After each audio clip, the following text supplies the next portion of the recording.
Voici Presque disparu, La fille au père, livre 1, écrit par Blake Pierce, narré par Soraya Garé.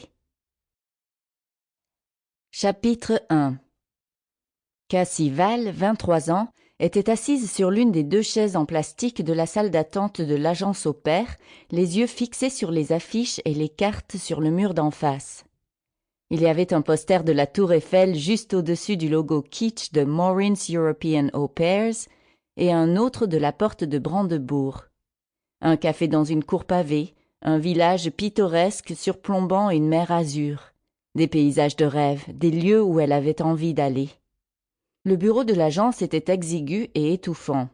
La clim vibrait inutilement, pas la moindre bouffée d'air ne provenait des évents. Cassie essuya discrètement une goutte de sueur coulant sur sa joue.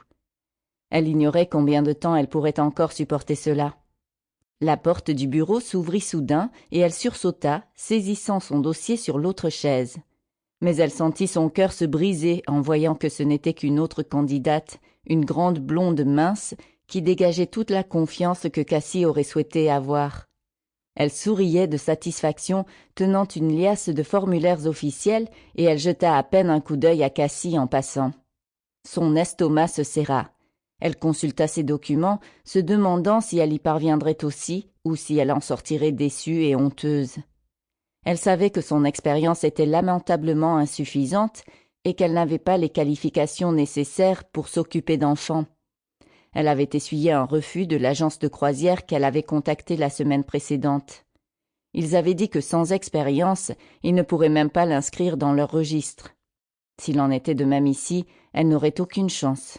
« Cassandra Val, je suis Maureen. Entrez, je vous prie. » Cassie leva la tête. Une femme aux cheveux gris, en costume foncé, attendait sur le seuil.